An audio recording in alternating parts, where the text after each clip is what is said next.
संस्थान के इस महत्वपूर्ण मंच से आप सभी श्रोताओं का, जिज्ञासु विद्वानों का, विद्यार्थियों का स्वागत। संधि हिंदी भाषा में शब्द विनिर्माण की एक विशेष विधा है और शब्द कैसे बनते हैं उसकी जानकारी देने वाले कुछ शीर्षक हैं। उनमें से एक है संधि। और संधि भी विस्तृत है। संधि है आपकी स्वर संधि, व्यंजन संधि, विसर्ग संधि, स्वादि संधि, इस तरह की कम से कम 4 संधियां हिंदी भाषा में है। और एक प्रकृति भाव संधि वो संस्कृत में भी है। इस प्रकार संधि पंच प्रकरण संधि की है संस्कृत में और 4 संधियां हैं हिंदी भाषा में। तो मैं आचार्य दीपक कुमार भाषा संस्थान की ओर से 17वां पाठ लेकर उपस्थित हूं मैं। तो आज मैं लेने वाला हूं मूल रूप से वो है संधियों की प्रस्तुति। इसमें हम अभ्यास करेंगे और इसमें मैं सरल संधि नहीं लेके जो परीक्षा में पूछे जाते हैं उन संधियों को आपके समक्ष रखूंगा।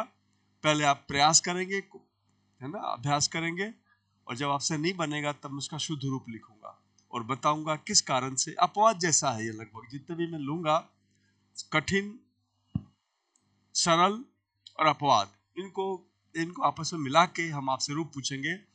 मेरी प्रत्याशा है कि आप इनको करके परीक्षा में जो 20 से 30% बात कठिन पूछी जाती है वो आराम से आप कर सकेंगे। ये मुझे पूर्ण विश्वास है कि हमसे बाहर कोई शब्द जाएगा नहीं, क्योंकि परीक्षक जब पेपर बनाता है ना तो वो सोचता है कि हम 40-50% सरल दें, बाकी के 40-50%, 30% ऐसे क्लिष्ट दे दें कि बच्चा कर ही नहीं पाए, वो कर सके जो अच्छे गुरु से पढ़ रहा है। तो मैं चाहूँगा कि आप अच्छे गुरु से पढ़ने का सौभाग्य प्राप्त करें और जो भी आपके प्रश्न परीक्षा में आने वाले हैं वो आ सकें। उस चीज को थोड़ा सा स्तर ऊंचा होगा तो वो आपको ध्यान रखते हैं। तो अभ्यास है, मूलतः क्या है ये अभ्यास का हमारा वो रहेगा। देखिए, स्वर व्यंजन विसर्ग स्वादि संधियों का अभ्यास। तो इसमें हम सबसे पहले ले रहे हैं प्रतिधन उषा, यथाधन इच्छा, यथाधन इष्ट। ये देखिए प्रधन ऋण, मैं मिश्रित प्रकृति का ले रहा हूं सारा। प्रधन ऋण, उत्तम धन ऋण, उत्तम धन ऋण, है ना। फिर मैं लूंगा यहाँ पे कंबल धन ऋण, कंबल धन ऋण। फिर मैं लूंगा अधम धन ऋण, अधम धन ऋण। और हम लेंगे ग्रीष्म धन ऋतु, ग्रीष्म धन ऋतु। फिर हम लेंगे वर्षा धन ऋतु, वर्षा धन ऋतु। फिर हम लेंगे शरद धन ऋतु,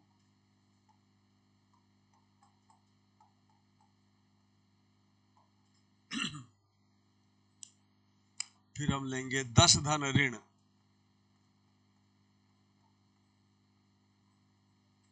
यदि मैं इसको नंबर दे दूं 1 2 3 4 5 6 7 8 9 10 11, वैसे तो 10 यदि हम नंबर दे देते हैं और इस पे काम करते हैं तो आपको पता चलेगा, यदि आपने अच्छा अभ्यास नहीं किया है तो मुश्किल से आप 70-80 नंबर ला पाएंगे।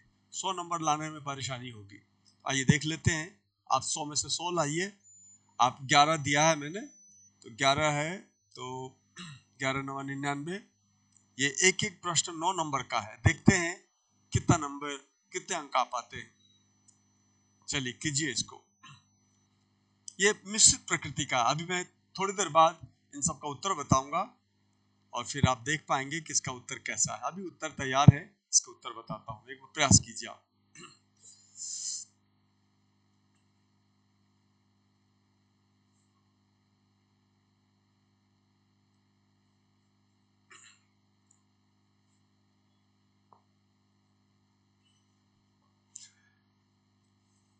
तो आप देखेंगे इसमें सीधा काम नहीं हो रहा है। हमने मिश्रित प्रकृति की चीजें ली हैं इसमें। जैसे प्रतिधन उषा है तो प्रतिधन उषा का जो मिलन होगा वो यण संधि से होगा और ये बनेगा प्रत्युषा नहीं बनेगा, प्रत्युष बनेगा। प्रत्युष का मतलब होता है प्रातः काल, प्रातः काल अर्थ होता है इसका। और इसमें संधि कौन सी है? संधि है यण। ये बात हमें ध्यान रखनी है, संधि क्या है? यण। यथाधन इच्छा है, इन दोनों को मिलाएंगे तो शब्द बनेगा यथेच्छ।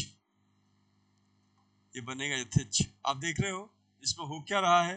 हो ये रहा है कि आ जो है अ में परिणत हो रहा है। कई बार ऐसा होता है आकारांत शब्द अकारांत बन जाता है, इकारांत शब्द अकारांत बन जाता है, ऐसा प्राय होता है संधियों में।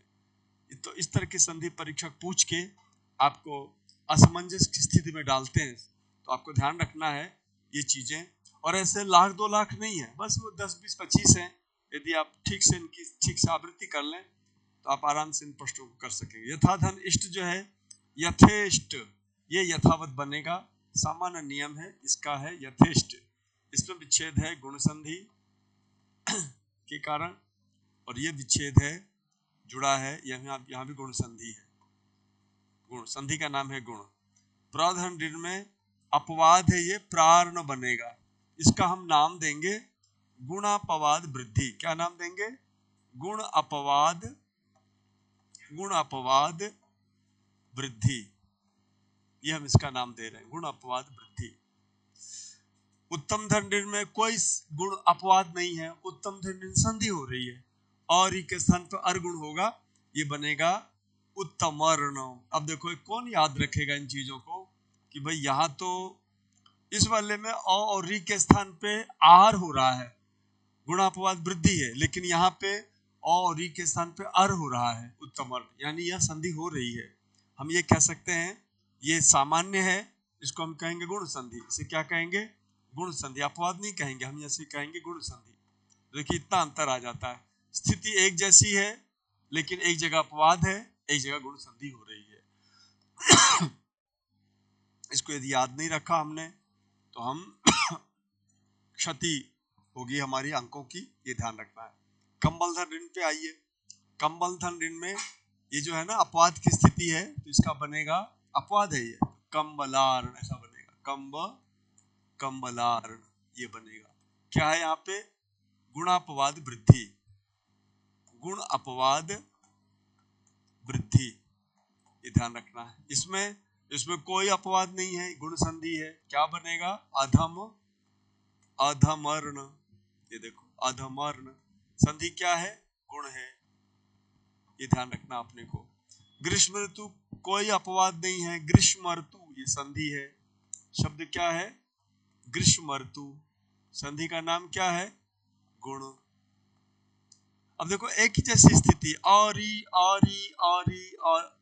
सब जगह स्थिति एक जैसी है, लेकिन कहीं पे अपवाद आ रहा है, कहीं पे सामान्य गुण संधि हो रही है। वर्षाधर देखो आ और री मिलके अर हो जाएगा, ये बनेगा वर्षा ऋतु। क्या बनेगा? वर्षा ऋतु। कई बच्चे वर्षाऋतु बना देते हैं, है ना, ये वर्षाऋतु बना देते हैं, ये वर्षाऋतु नहीं होना चाहिए, गलत है। इसे हम गलत मान के चलेंगे और ये गलत हो जाएगा। ऐसा नहीं बनाना है, ऐसा बनाना है। इसमें क्या है? यहाँ भी गुण संधि है। यहाँ क्या है? यहाँ भी हमारी गुण संधि काम कर रही है। शरद ऋतु में कोई संधि ही नहीं है, क्योंकि शरद में द में और नहीं है, इसलिए री उससे मिल जाएगा, तो शून्य संधि है। तो क्या बनेगा? ये बनेगा शरद, द में री जोड़ दिया, शरद ऋतु, मिलान कर दिया, शून्य संधि है। लेकिन यहाँ पे शून्य संधि नहीं है, ये दोनों मिलके गुणापवाद वृद्धि संधि है। यहाँ पे देखिए दशार, ये गुणापवाद है, दशार गुणापवाद वृद्धि। तो इस तरह से मैंने 11 प्रयोग लिए और 11 को आपको बताया, और ये घूम फिर के प्रयोग आते रहेंगे। तो स्वर के अधिकतर थे ये। अब अगले चरण में आइए, और अगले चरण हम लेते हैं थोड़े से और प्रयोग लेते हैं जो व्यंजन से संबद्ध हैं। देखिए हमारे पास है एक शब्द है उत्थान, ठीक है ना। एक और ले रहा हूं मैं, उत्थान। एक और ले रहा हूं मैं, उत्तंभन, उत्तंभन, सम्राट। एक और ले रहा हूं मैं,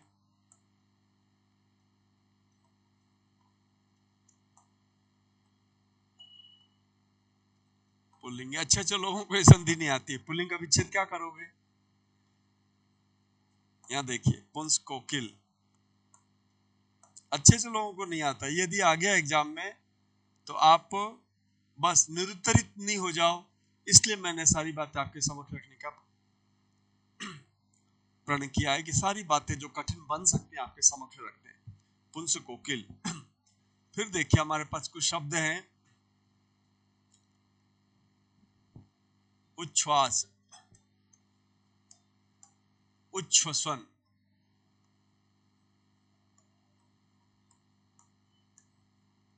ये देखिए वाकहरी, वाघहरी, दूसरा है वाघघरी, दोनों रूप शुद्ध हैं। देखिए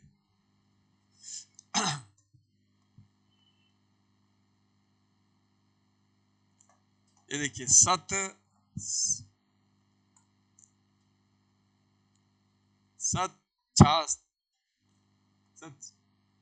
छात्र, और अगला ले रहे हैं हम सच्छास्त्र। अच्छे अच्छे बच्चे इसमें कंफ्यूज जाते हैं।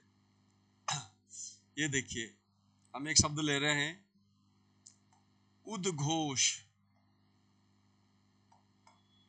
और एक ले रहे हैं तत्काल, और अगला लेंगे हम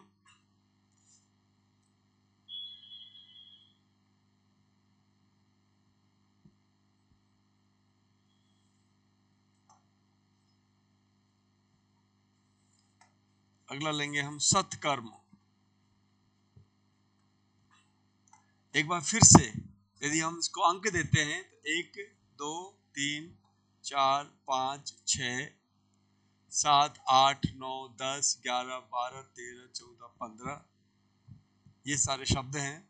इन 15 7 नंबर के यदि मानते हैं तो ये 105 नंबर का प्रश्न है। आप देखिए कीजिए कितना हो पाता है आपसे। देखिए इसमें जो बातें परीक्षक जब चुनेगा ना, परीक्षक जब पेपर बनाएगा तो चुन के लाएगा तो इनमें से प्रश्न चुनेगा वो। बाकी जो हमारे प्रश्न बने हुए पहले से उनको याद कर लो, आप उनको देख लो, और जो कठिन अपवाद जो चीज है वो यहाँ से पूछेगा वो। ये हमने पहले आउट कर दिया, समझ लो मैंने पत्र आउट कर दिया। अच्छा, इस पे पेपरों के स्तर की बात होती है। यदि हिंदी के आधार पर कहीं निर्णय लेना हो तो फिर वो थोड़ा क्लिष्ट पूछते हैं।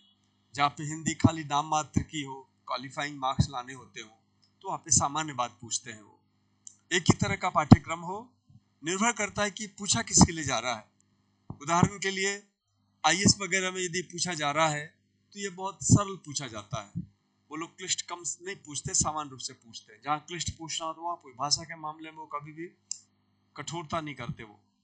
और जैसे राज्य सेवाओं में कई बार उसके आधार पे नंबर जोड़े जाते हैं, बढ़ते हैं, तो ऐसी स्थिति में बहुत क्लिष्ट प्रश्न पूछे जाते हैं। उत्तर प्रदेश लोकसभा आयोग हो या बिहार लोकसभा आयोग हो या राजस्थान लोकसभा आयोग हो, वहाँ पे क्लिष्ट स्तर की जो हिंदी है वो पूछी जाती है। यहाँ देखिए आप, ये वही क्लिष्ट स्तर की हिंदी है। देखिए इसमें क्या है, उत्थान है तो उत्थान का विच्छेद होगा उद धन स्थान, ये आपको रट लेना है। हालांकि इसमें परसवर्ण संधि है, परसवर्ण संधि हिंदी में होती नहीं है। जो संधियां हिंदी में नहीं होती वो ज्यादा शब्द नहीं है, 2-4 शब्द हैं, उसको हमने अपवाद के रूप में याद कर लेना हम लोगों को। उद्स्थान, अच्छा उत्थान यदि 2 त वाले हैं तब भी उसका विच्छेद क्या होगा, उसका भी विच्छेद यही होगा, उद्धन स्थान।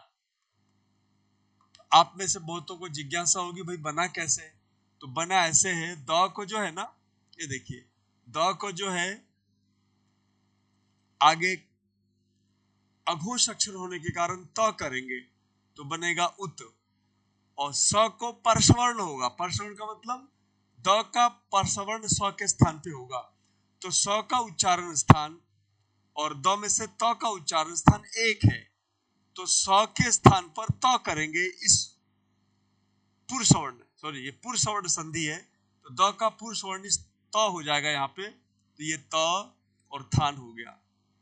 इस तरह से उत्थान शब्द बन जाएगा।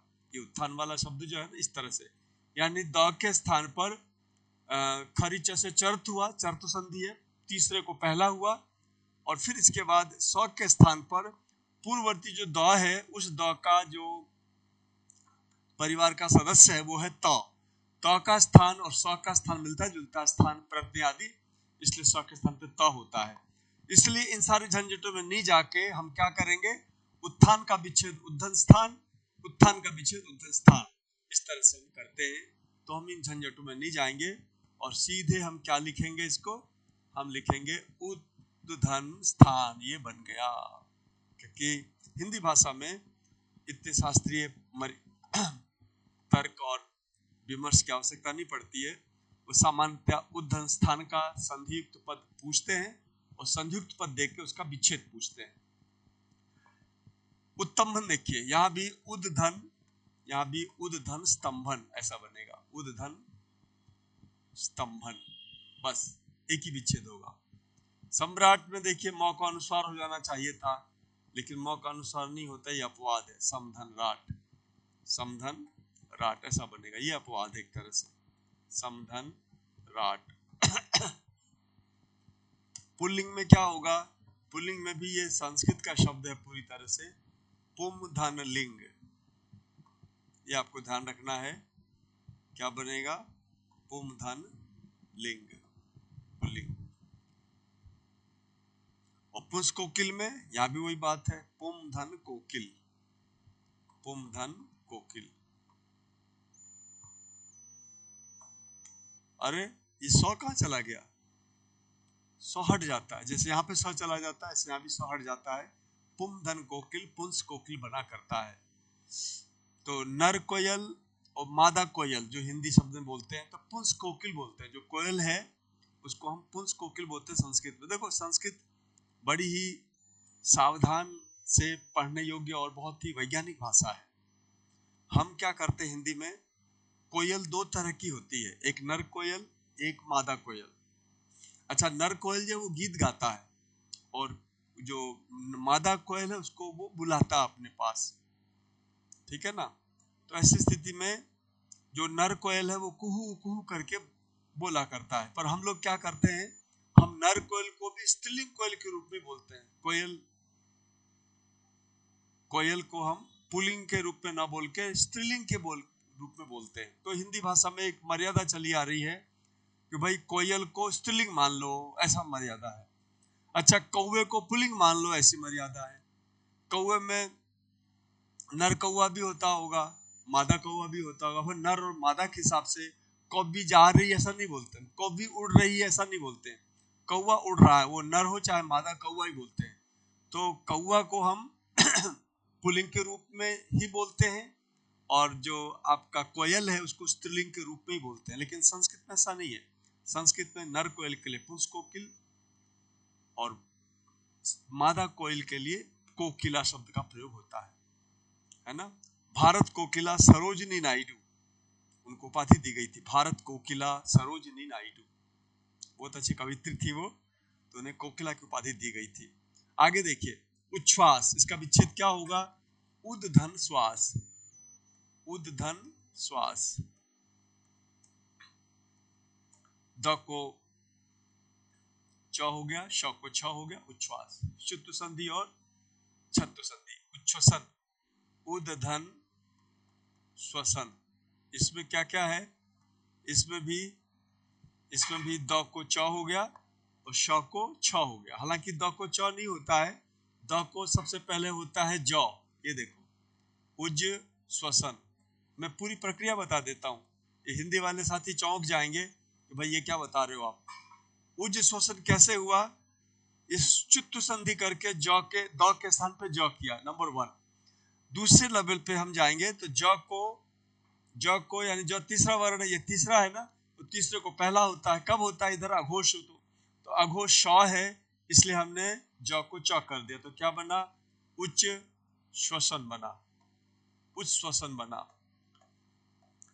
फिर च इस तरफ हो, उधर श हो तो श को छ हो जाता है, तब जाके बनता है उच्छ्वसन, तब बनता है उच्छ्वसन, उच्छ्वसन। क्योंकि ये श स्वर रहित है इसलिए हमने स्वर रहित छ लिखा है। अच्छा, स्वर रहित छ को ऐसे लिखते हैं और स्वर रहित श को ऐसे लिखते हैं, जब किसी से मिलाते हैं तो उच्छ्वसन बनने में ये क्रम चलता है। लेकिन मोटे तौर पे हिंदी व्याकरण में क्या करते हैं, उद के द को च कर दिया, श को छ कर दिया और बोल देते हैं उच्छ्वसन। तो यदि प्रोसेस में जाया जाए तो बहुत नियमानुसार सूक्ष्मता के साथ काम होते हैं। सबसे पहले उद के द को ज किया, स्तोश्चनासु सूत्र है, और वैसे भी हमने सिखा रखा आपको कि तीसरे को पहला हो जाता है, तो हमने तीसरे को, ये जो तीसरा अक्षर है ना, द को ज होता है, शुद्ध संधि हो गई। अच्छा, तीसरे को पहला होता है, ये तीसरे को पहला होता है, ये चतुर्थ संधि हो गई। तो तीसरे को पहला होना, द को ज होना, सब हमारे नियम के अधीन है। तो ज को च हो गया, और च होने के बाद ये जो श था, श को छत्त हो गया, तो उच्छ्वसन बन गया। तो अभी हमें क्या करना है, अभी हमें ज्यादा झंझटों में नहीं पड़ना है। हमें तो ये याद रखना है कि साहब उच्छ्वसन का विच्छेद क्या है। उच्छ्वसन का विच्छेद उद्ध्वन श्वसन है, ये आपको याद रखना है। अगला लेता हूं मैं, वाघहरी। तो वाघहरी का विच्छेद भी वाक धन हरि होगा, है ना, इसमें क को ग किया गया है। अच्छा, वाघहरी का भी विच्छेद वही वाक धन हरि होगा। ये विकल्प से दो रूप बनते हैं, तो दोनों रूपों को हमें ध्यान रखना है। वाघहरी पूछ ले या वाघहरी पूछ ले, दोनों का विच्छेद एक ही होगा, ये विशेष ध्यान रखना है। क्योंकि ह को घ करने वाला जो सूत्र है, वो सूत्र विकल्प से काम करता है। जब विकल्प से करेगा तो एक बार होगा तो वाघहरी बनेगा, एक बार नहीं होगा तो वाघहरी बनेगा, ऊपर वाला। तो इसके दो रूप हैं, लेकिन इसका विच्छेद एक ही है। सत छात्र, देखिए छात्र शब्द एक सार्थक शब्द है, छात्र शब्द एक सार्थक शब्द है। तो सबसे पहले सार्थक शब्द निकाल लो, छात्र। यदि आप इसको छात्र बोल देते तो छात्र तो कुछ होता ही नहीं है, इसलिए छात्र नहीं करेंगे, छात्र ही करेंगे विच्छेद में। फिर इधर क्या बचा, च को त करने के बाद चतुर्थ संधि होके बना था, इसलिए सत छात्र का विच्छेद होगा, सतन छात्र। लेकिन यहाँ पे ऐसा नहीं होगा, यहाँ पे सत तो होगा ही होगा, सत तो होगा ही होगा। इधर जो है शास्त्र नाम का कोई शब्द होता नहीं है, हमें मूल और शुद्ध मानक शब्द लिखना है। तो शास्त्र कोई शब्द होता नहीं, तो क्या होता है, छ को श करके देखिए, शास्त्र नाम का शब्द होता है, इसलिए हमारा विच्छेद होगा सत धन शास्त्र। तो भाई ये बना कैसे है, बना ऐसे है कि त को तो च होता है, श को छ होता है, नियम है हमारा, इसलिए ऐसा हो रखा है। उद्घोष, वो का विच्छेद उद धन घोष, ये शून्य संधि है। क्या है ये, यहाँ पे शून्य संधि है, कुछ नहीं है। यहाँ पे क्या है, यहाँ पे द को त हुआ है, इसलिए इसका विच्छेद होगा तत् तद धन। यहाँ भी तद धन काल, तीसरे को पहला हुआ है, यहाँ शून्य संधि नहीं है, द को त हुआ है। लेकिन यहाँ पे शून्य संधि है, क्योंकि सत है एक मूल शब्द और काल है एक मूल शब्द। यहाँ पे चूंकि ये क जो है ना, ये अघोष में आता है, इसलिए अघोष इधर होने के कारण तो को हम कुछ नहीं करेंगे। सत नाम का मूल शब्द है, तो सद्धन काल, सतकाल या सत्कर्म, ये शब्द बनेंगे। तो हमने ये शब्द लिए थे आपके प्रैक्टिस के लिए, ताकि आप कहीं भी किसी भी स्थिति में संधि में अटके नहीं, इसलिए हमने ये सारे शब्द लिए। ऐसे हजारों शब्दों को लिया जा सकता है और बनाया जा सकता है, आपको बस प्रैक्टिस करते रहना है। मुझे लगता है यदि आप मेरी सारी संधि की विधियों को, सारी संधि के प्रयोगों को बढ़िया से ध्यान रखें तो आपको आ जाएगा। फिर तो एक बार रास्ता खुल जाने के बाद, एक बार ये समझ विकसित हो जाने के बाद, फिर तो कैसा भी प्रयोग है सब बना डालोगे आप। तो ये था हमारा आज का ये अभ्यास का क्रम, और इसमें जो मुख्य बात है, मैं पहले भी कह चुका हूं, एक सामान्य संधि होती है ना। हमारे जो नियम है ध्यान रखेंगे आप, तो 50% जो संधियां है ना वो सामान्य पूछी जाती हैं। फिर 30% जो संधियां हैं, 30% जो संधियां हैं वो पूछी जाती हैं क्लिष्ट, जो अभी मैंने लिया था क्लिष्ट, ये भी हमें आना चाहिए। मैं दो उदाहरण दूंगा अभी। क्लिष्ट ये कितना आता है, 30%, ये मेरा आकलन है। 30, 25, 40, 50, 40 भी हो सकता है। और एक होता है अपवाद, एक होता है अपवाद, ये होता है कम से कम 20%। यानी कहीं 10 प्रश्न आ रहे हैं संधि के, तो 5 तो आएगा आपका ये, 3 आएगा ये और 2 आएगा ये। अब यदि ये 2 आपको नहीं आया तो आपका प्रतिशत चला गया 80, और पता चला आपने यहां भी गलती कर दी तो आपका प्रतिशत चला गया संधि का 60 पे, 50 पे, बस फेल हो गया। इसलिए हमें 50%, 30% और 20%, यानी 5 संधि, 3 संधि, 2 संधि सब आने चाहिए। उदाहरण के लिए देखिए, सामान्य क्या है? सामान्य हमारे पास है, ये देखिए, ये सामान्य संधि है, लेकिन फिर भी इसमें कंफ्यूजन है। धनेषणा, ये देखिए, स्वैच्छिक, ये देखिए, वर्षाधन ऋतु, ये सामान्य संधि है। आपको आश्चर्य होगा, ये सामान्य संधि है और फिर भी कठिन है। क्योंकि कठिन क्यों है कि धन के बाद आप ऐषणा करना है या ऐषणा करना है, ये चीज आपको पता होनी चाहिए। यदि नहीं पता है तो ये सामान्य भी कठिन हो जाएगी। स्वैच्छिक में सुधन ऐच्छिक लिखना है ना? सुधन ऐच्छिक लिखना है या स्वधन ऐच्छिक लिखना है, कौन बताएगा इस चीज को?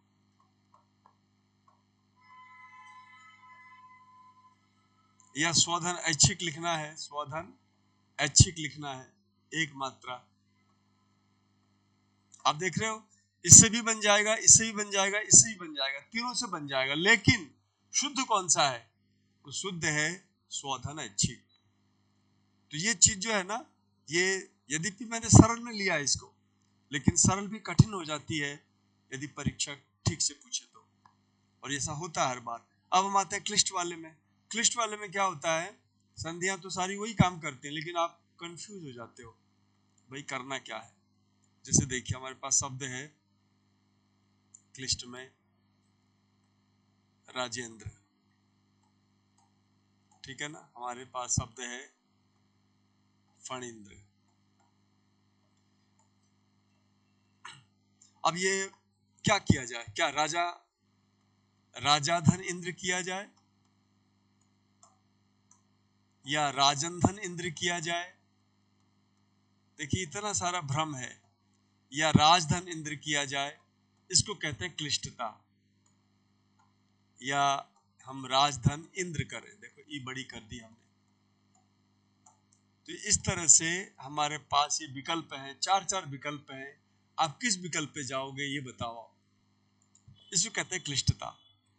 क्योंकि बिल्कुल सही है, राजनधन इंद्र ही होता है। संस्कृत में जब आप जाते हैं, मूल संस्कृत देखते हैं, तो राजनधन इंद्र से ही फिर नकालोप करके राजन बनता है। लेकिन हमारे पास हिंदी में जो है ना, ये वाला प्रश्न शुद्ध होगा, ये जो विकल्प ये शुद्ध होगा, ये गलत है, ये गलत है, ये गलत है। शुद्ध कौन सा है? राजधन इंद्र। इसको कहते हैं क्लिष्टता। जब तक कंसेप्ट नहीं समझेंगे आप, क्लिष्ट वाले प्रयोगों को नहीं कर पाएंगे। और आश्चर्य की बात है, राजाधन इंद्र ऐसे प्रयोग मिलेंगे आपको किताबों में लिखे हुए। आगे देखिए, फणिंद्र है, तो फणिन, मूल शब्द फणिन का क्या है? फणिन माने होता है भगवान शेषनाग, फण वाले, फणिंधन इंद्र। और हिंदी का क्या नियम है? नौका लोप करके व्यवहार करने का नियम है। इसलिए फणिंद्र का विच्छेद होगा फणिधन इंद्र। ये शुद्ध हो गया, यह अशुद्ध है। या कई बार आप पुस्तकों में देखेंगे, मैंने देखी है कई किताबें ऐसी हैं, बच्चे लाके बताते हैं मुझे कि साहब हमने तो किताब में फणिधन इंद्र देखा है। मुझे बताना पड़ता भाई गलत है, वो फणिधन इंद्र होगा। तो ये इसको कहते हैं अवधारणात्मक प्रश्न, उसे हमने क्लिष्ट नाम दिया है। और एक होता है अपवाद। मेरा ये सारा बताने का मेरा उद्देश्य ये है कि आपको रास्ता पता हो कि भाई ये है दिल्ली का रास्ता, ये है मुंबई का रास्ता। आपको दिल्ली जाना तो दिल्ली के रास्ते पे चलिए, आपको मुंबई जाना तो मुंबई के रास्ते पे चलिए। हम खाली रास्ता बता रहे हैं आपको। आप जिज्ञासु बनिए, होशियार बनिए। विश्व की कोई भी परीक्षा हिंदी भाषा की होगी, यदि संधि पूछी जाएगी तो आप इन प्रश्नों को कर सकेंगे। आप लाख रुपए का शर्त लगा सकते हैं, क्योंकि ये हजारों साल से चली आ रही परंपरा के अनुसार ये शब्द बनाए गए हैं।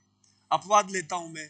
अपवाद देखिए, अपवाद देखिए तब विलक्षण है, हमारे पास अपवाद है स्वैर, और हमारे पास एक शब्द है, हम ले लेते हैं इसको अपराह्न। चलिए अपवाद में,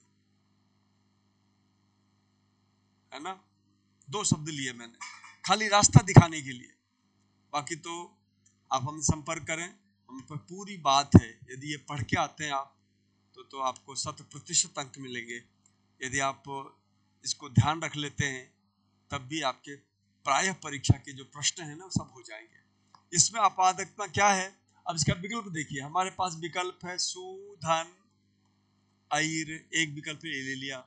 दूसरा ले रहे हैं हम स्वधन ऐर, तीसरा लेते हैं स्वधन एर, और चौथा लेते हैं, इसके पास में ले लेते हैं हम स्वधन ईर। हमारे पास इस स्वैर का एक विकल्प, दो विकल्प, तीन विकल्प, चार विकल्प है। अब बताइए, इसलिए हमने इसको क्या क्लिष्ट नहीं कहा, अपवाद कहा है। तो अपवाद का मतलब होता है पता नहीं कहां से कहां शब्द बच जाते हैं, पता नहीं कहां से कहां बन जाएंगे। तो आपको पता है ये वाला सरासर गलत है, इसका कोई अर्थ ही नहीं है, ये वाला कुछ होता ही नहीं है, ये वाला कुछ होता ही नहीं है। शुद्ध रूप ये है स्वधन ईर। अब देखा जाए तो अ ई मिलके तो एर होना चाहिए, ये स्वेर बनना चाहिए, स्वेर ऐसा बनना चाहिए, जबकि ये बनता नहीं है। ये बनेगा स्वैर बनेगा, स्वधन ईर से बनेगा। तो गुण अपवाद वृद्धि है, ये अपवाद का उदाहरण है। अपराह्न पे आप आएंगे तो अपराह्न में तो तीन तीन नियम लग रहे हैं, बाप रे, एक नियम, दो नियम, तीन नियम लग रहे हैं, तब जाके अपराह्न बनता है। कैसे, ये देखिए, अपर्धन, अपर्धन अहन, ये देखो आप, अपर्धन अहन, तो आपने अ को तोड़ा, पहले आ को दो भागों में तोड़ा, अ मिलके आ हो जाता है, पहला नियम है। और दूसरे नियम में हलंत शिफ्ट हो जाता है, हलंत आगे वाले ह पे आ जाता है जब हम जोड़ते हैं। तो ये देखिए, हमने जोड़ा दूसरे नियम में तो बन गया अपराह्न, ये बन गया अपराह्न, न पूरा हो गया। और तीसरे नियम में र के कारण न बन जाएगा, तो क्या बनेगा, तब बनेगा अपराह्न। ये तीसरा जो है ये बन गया अपराह्न, ये इस तरह से। तो ये प्रश्न था हमारा कि भाई अपराह्न का विच्छेद क्या है, तो अपर्धन अहन होगा। बना कैसे भाई, अ मिलके आ कर दिया, फिर इसके बाद हमने हलंत को शिफ्ट किया, हलंत को शिफ्ट करने के बाद फिर न को न कर दिया। तीन नियम से ये अपराह्न शब्द बनता है। तो इस तरह से आपको ध्यान रखना है, संधि चाहे वो स्वर संधि हो, चाहे व्यंजन संधि हो, एक सामान्य है, एक क्लिष्ट है, एक अपवाद है। इनको बढ़िया जाने बिना आप पूरे नंबर नहीं ला सकते। आज संधि का समापन करते हुए मैं इस सेशन का भी समापन कर रहा हूँ, सत्र का भी समापन कर रहा हूँ। आप सबको मेरा साथ देने के लिए बहुत बहुत साधुवाद और धन्यवाद।